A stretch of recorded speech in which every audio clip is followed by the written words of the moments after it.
Corona ಹೆಚ್ಚಾಗ್ತಾ ಇರೋ ಹಿನ್ನೆಲೆಯಲ್ಲಿ ರಾಜ್ಯದಲ್ಲಿ ಈಗಾಗಲೇ ಆರೋಗ್ಯ ಇಲಾಖೆ ಅಲರ್ಟ್ ಆಗಿದ್ದು ಎಲ್ಲ ರೀತಿಯ ಮುಂಜಾಗ್ರತಾ ಕ್ರಮಗಳಿಗೆ ಮುಂದಾಗ್ತದೆ. ಪ್ರಮುಖವಾಗಿ ಈ ರೂಪಾಂತರಿತ ತಳಿ JN1 ಹಬ್ಬಿದ್ರೆ ಇದರ ಸಿಂಪ್ಟಮ್ಸ್ ಹೇಗಿರುತ್ತೆ, ಸಾಮ್ಯತೆ ಅಂದ್ರೆ ತಣ್ಣಗಿರುತ್ತೋ ಅಥವಾ ಸೆಕೆಂಡ್ ವೇವ್ ನಲ್ಲಿ ನೋಡಿದ್ವಲ್ಲ ಆ ರೀತಿಯಾಗಿ ಡೆಲ್ಟಾ ರೀತಿಯಲ್ಲಿ ಏನಾದರೂ ಪರಿವರ್ತನೆ ಆಗುತ್ತಾ, ಇದು ಆತಂಕ ಇದೆ. ಇದರ ನಡುವೆ ಚಿಕ್ಕಬಳ್ಳಾಪುರ ಜಿಲ್ಲೆ ಕೇಂದ್ರದಲ್ಲಿ ಹಳೆಯ ಆಸ್ಪತ್ರೆಯನ್ನ ಕೋವಿಡ್-19 ಆಸ್ಪತ್ರೆಯಾಗಿ ಈಗಾಗಲೇ ಸಿದ್ಧತೆಯನ್ನ ಮಾಡಿದ್ದಾರೆ. ಈ ನಿಟ್ಟಿನಲ್ಲಿ ಚಿಕ್ಕಬಳ್ಳಾಪುರ ಮೆಡಿಕಲ್ ಕಾಲೇಜು ಹಾಗೂ ಜಿಲ್ಲಾಸ್ಪತ್ರೆಯ ಸಹಯೋಗದೊಂದಿಗೆ ಕೋವಿಡ್ ಆಸ್ಪತ್ರೆಗೆ ಮರುಚಲನೆ ಕೊಡೋಕೆ ಸಿದ್ಧತೆಗಳನ್ನ ಮಾಡ್ಕೊಳ್ತಾ ಇದ್ದಾರೆ.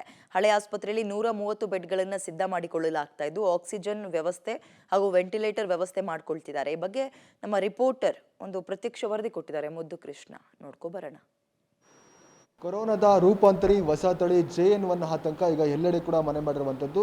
ನಮ್ಮ ರಾಜ್ಯದಲ್ಲೂ ಕೂಡ ಈಗ ಕೊರೋನಾ ಹೊಸ ಕೇಸುಗಳು ಪತ್ತೆಯಾಗಿರುವಂತಹ ಹಿನ್ನೆಲೆಯಲ್ಲಿ ಈಗಾಗಲೇ ಕೂಡ ರಾಜ್ಯ ಸರ್ಕಾರ ಕೂಡ ಹೈ ಅಲರ್ಟ್ ಆಗಿದೆ. ಹಾಗಾಗಿ ಈಗಾಗಲೇ ಕೂಡ ಜಿಲ್ಲಾ ಆರೋಗ್ಯ ಇಲಾಖಾ ಅಧಿಕಾರಿಗಳಿಗೆ ಈಗಾಗಲೇ ಕೂಡ ಸೂಚನೆಯನ್ನು ಕೊಟ್ಟಿರುವುದು. ಈಗಾಗಲೇ ಕೂಡ ಕೊರೋನಾನ ಎದುರಿಸೋದಕ್ಕೆ ಎಲ್ಲರೂ ಕೂಡ ಸನ್ನದ್ಧರಾಗಬೇಕು ಅಂತ ಹೇಳಿ ಹಾಗಾಗಿ ಇವತ್ತು ಚಿಕ್ಕಬಳ್ಳಾಪುರ ಜಿಲ್ಲೆಯಲ್ಲಿ ಕೂಡ ಇವತ್ತು ಆರೋಗ್ಯ ಇಲಾಖೆ ವತಿಯಿಂದ ಮತ್ತು ಚಿಕ್ಕಬಳ್ಳಾಪುರ ಮೆಡಿಕಲ್ ಕಾಲೇಜು ಮತ್ತು ಚಿಕ್ಕಬಳ್ಳಾಪುರ ಜಿಲ್ಲಾಸ್ಪತ್ರೆ ವತಿಯಿಂದ ಕೂಡ ಈಗ ಕೊರೋನಾನ ಎದುರಿಸಲಿಕ್ಕೆ ಸರ್ವಸನ್ನದ್ಧ ಮಾಡಲಿಕ್ಕೆ ಈಗಾಗಲೇ ಕೂಡ ಬೆಡ್ಗಳನ್ನು ಮೀಸಲಿಡುವಂತಹದ್ದು, ಬೆಡ್ಗಳನ್ನು ಸಿದ್ಧತೆ ಮಾಡಿಕೊಳ್ಳುವಂಥ ಕೆಲಸ ಈಗಾಗಲೇ ಆಗಿದೆ. ಇವತ್ತು ಚಿಕ್ಕಬಳ್ಳಾಪುರ ನಗರದಲ್ಲಿರುವಂಥ ಹಳೆಯ ಆಸ್ಪತ್ರೆ ಏನಿತ್ತು ಅದು ಹಿಂದೆ ಕೋವಿಡ್ ಆಸ್ಪತ್ರೆಯಾಗಿ ಮೀಸಲು ಮಾಡಲಾಗಿತ್ತು. ಈಗ ಅದೇ ಆಸ್ಪತ್ರೆಯನ್ನು ಮತ್ತೆ ಇವತ್ತು ಕೋವಿಡ್ಗೆ ಮೀಸಲು ಮಾಡುವಂಥದ್ದು ಮತ್ತು ಕೋವಿಡ್ ಬೆಡ್ಗಳನ್ನು ಸಿದ್ಧತೆ ಮಾಡಿಕೊಳ್ಳುವಂಥ ಕೆಲಸವನ್ನು ಇಲ್ಲಿನ ಅಧಿಕಾರಿಗಳು ಮಾಡ್ತಾ ಇದ್ದಾರೆ. ತಾವು ನೋಡ್ತಾ ಇದ್ದಾರೆ ಈಗಾಗಲೇ ಕೂಡ ಹಳೆಯ ಆಸ್ಪತ್ರೆಯಲ್ಲಿ ಬೇಕಾದಂಥ ವೆಂಟಿಲೇಟರ್ ಬೆಡ್ಗಳಿರ್ಬೋದು, ಈಗಾಗಲೇ ಆಕ್ಸಿಜನ್ ಇರ್ಬೋದು, ಎಲ್ಲ ಸಿದ್ಧತೆಗಳನ್ನು ಕೂಡ ಈಗ ಅಧಿಕಾರಿಗಳು ಮಾಡಿಕೊಡ್ತಾರೆ. ಈ ಬಗ್ಗೆ ಮಾತಾಡಲಿಕ್ಕೆ ನಮ್ಮ ಜೊತೆ ಕೂಡ ಅಧಿಕಾರಿಗಳು ಕೂಡ ಇದ್ದಾರೆ. ಅವರೇನು ಸರ್, ಯಾವ ರೀತಿ ಸಿದ್ಧತೆ ಈಗ ನಡೀತಿದೆ, ಎಷ್ಟು ಬೆಡ್ಗಳನ್ನು ಮೀಸಲಿಟ್ಟಿದ್ರಿ, ಏನಾಗ್ತಿದೆ? ನಮ್ಮಲ್ಲಿ ಡಿಸ್ಟ್ರಿಕ್ಟ್ ಹಾಸ್ಪಿಟಲ್ ಅಂತ ಒಂದಿದೆ ಮತ್ತು MCH medical and child health ಎರಡು ಹಾಸ್ಪಿಟಲ್ ಇದೆ.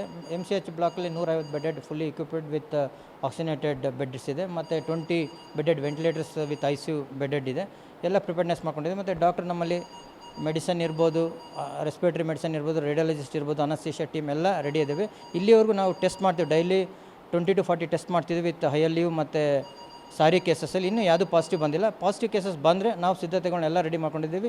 ಯಾರೇ ಬಂದರೆ ಟ್ರೀಟ್ಮೆಂಟ್ ಮಾಡೋಕ್ಕೆ ನಾವು ರೆಡಿ ಇದ್ದೀವಿ. ಸಂಶಯಾಸ್ಪದ ಪ್ರಕರಣಗಳು, ಸಾರಿ ಕೇಸ್ಗಳು ಎಷ್ಟು ಜನ ಅಡ್ಮಿಟ್ ಆಗಿದ್ದಾರೆ ಸರ್? ಇವಾಗ ಟೈಮಿಂಗ್ 5 ಪೇಷಂಟ್ ನಮ್ಮಲ್ಲಿ ಅಡ್ಮಿಟ್ ಆಗಿದ್ದಾವೆ. ಈ ರಿಪೋರ್ಟ್ಗೆ ಕಳಿಸಿದ್ದೀವಿ, ಬಟ್ ಇನ್ನೂ ರಿಪೋರ್ಟ್ ಅವೇಟ್ ಮಾಡ್ತಾ ಇದ್ದೀವಿ. ಅವೇಟಿಂಗ್ ಫಾರ್ ದಿ ರಿಪೋರ್ಟ್ ಬಂದ ತಕ್ಷಣ ಆ ಪೇಷಂಟ್ ಇಲ್ಲಿ ಶಿಫ್ಟ್ ಮಾಡಿಕೊಂಡು ಟ್ರೀಟ್ಮೆಂಟ್ ಸ್ಟಾರ್ಟ್ ಮಾಡ್ತೀವಿ ನಾವು. ಜಿಲ್ಲಾಸ್ಪತ್ರೆ ವತಿಯಿಂದ ಟೆಸ್ಟಿಂಗ್ ಯಾವ ರೀತಿ ನಡೀತಿದೆ, ಎಷ್ಟು ದಿನಕ್ಕೆ ಎಷ್ಟು ಟೆಸ್ಟ್ ಮಾಡ್ತಿದ್ದಾರೆ, ಈಗ ಟೆಸ್ಟಿಂಗ್ ಕಿಟ್ ಲಭ್ಯ ಇದೆಯಾ ಇಲ್ವಾ, ಏನಂತ? ಈಗ ಎಲ್ಲ ಸೋಂಕಿತ ಪ್ರಕರಣಗಳಿಗೆ ILI ಸಾರಿ ಕೇಸು ಇಲ್ಲ ಅಂದರೆ ನೆಗಡಿ, ಜ್ವರ, ಕೆಮ್ಮು ಈ ಥರ ತೊಂದರೆ ಇರ್ತಕ್ಕಂಥ ಪೇಷಂಟ್ಗಳೆಲ್ಲ ಸರ್ಕಾರದ ಗೈಡ್ಲೈನ್ಸ್ ಏನಿದೆ ಅದ್ರ ಪ್ರಕಾರ ನಾವು ಕೋವಿಡ್ ಟೆಸ್ಟ್ಗೆ ಅವ್ರನ್ನ ಮಾಡೋಕ್ಕೆ ಹೇಳ್ತಾ ಇದ್ದೀವಿ. ಕೋವಿಡ್ ಟೆಸ್ಟ್ಗಳಾದಮೇಲೆ ಈಗ ನಮ್ಮಲ್ಲಿ ಕಿಟ್ಸ್ ಎಲ್ಲ ಸಫಿಷಿಯೆಂಟ್ ಆಗಿದೆ. ಲ್ಯಾಬು ನಮ್ಮದು ರನ್ನಿಂಗ್ ಇದೆ. ಈಗಾಗಲೇ ನಾವು ಯಾವತ್ತೂ ನಮ್ಮ ಲ್ಯಾಬು ನಿಂತಿಲ್ಲ, ಸಾಮಾನ್ಯ ಸರ್ವಿಲೆನ್ಸಿಂದ ಬರ್ತಾಯಿತ್ತು, ಟೆಸ್ಟ್ಗಳು ಮಾಡ್ತಾನೆ ಇದ್ವಿ. ಈಗ ಈ ಪ್ರಕರಣಗಳು ಯಾವ ಬಂದಿದೆ ಎಲ್ಲ ಸ್ಯಾಂಪಲ್ಸ್ ತೊಗೊಂಡಿದ್ದೀವಿ. ಈಗಾಗಲೇ ಟೆಸ್ಟಿಂಗು ನಡೀತಾ ಇದೆ, ಯಾವುದೂ ಪಾಸಿಟಿವ್ ಬಂದಿಲ್ಲ. ಪಾಸಿಟಿವ್ ಬಂದ ಮೇಲೆ ನಮ್ಮಲ್ಲಿ ಏನು ಈಗ ನಾವು ಕೋವಿಡ್ ಹಾಸ್ಪಿಟಲ್ ವ್ಯವಸ್ಥೆ ಮಾಡ್ಕೊಂಡಿದ್ದೀವಿ, ಅಲ್ಲಿ ನಾವು ಅಡ್ಮಿಟ್ ಆಗಬೇಕಾಗಿರೋಂಥ ಕೇಸುಗಳಿಗೆ ಇಲ್ಲ ಅವ್ರು ಹೋಮ್ ಐಸೋಲೇಷನ್ ಆಗಬೇಕಾದ್ರೆ ಹೋಮ್ ಐಸೋಲೇಷನ್ ಮಾಡ್ಕೊಂಡು ಅಲ್ಲೂ ನೋಡ್ಕೋತಾರೆ. ಅದನ್ನೆಲ್ಲ ವ್ಯವಸ್ಥೆ ಮಾಡ್ಕೊಂಡಿದ್ದೀವಿ. ಸದ್ಯಕ್ಕೆ ಈಗ ಜಿಲ್ಲಾಸ್ಪತ್ರೆಗೆ ಬರುವಂಥ ರೋಗಿಗಳಲ್ಲಿ ಏನಾದರೂ ಸಂಶಯಾಸ್ಪದ ಪ್ರಕರಣಗಳು ಪತ್ತೆ ಆಗ್ತಿವೆ, ಏನಾದರೂ ಕೊರೋನಾ ಬರುವಂಥ ಅತಿ ಜಾಸ್ತಿ ಬರುವಂಥ ಏನಾದರೂ ಚಾನ್ಸಸ್ ಇದೆಯಾ? ಅದನ್ನು ನಾವೀಗ ನಮಗೆ ಯೂಶಲಿ ನಮಗೆ ಎಮರ್ಜೆನ್ಸಿಯಲ್ಲಿ COPD ಪೇಷಂಟ್ಸು, ಆಸ್ಮಾ ಇಂಥ ಪೇಷಂಟ್ಗಳೆಲ್ಲ ರೆಗ್ಯುಲರಾಗಿ ಬರ್ತಾ ಇರ್ತಾರೆ. ಅಂಥದ್ದು ಹೆಚ್ಚಾಗಿ ಪ್ರಕರಣಗಳೇನು ಬಂದಿಲ್ಲ. ಬಟ್ ಬಂದಿರತಕ್ಕಂಥ ಪ್ರಕರಣಗಳೆಲ್ಲ ನಾವು ಕೋವಿಡ್ ಟೆಸ್ಟಿಗೆ ಗುರಿಪಡಿಸ್ತಾ ಇದ್ವಿ.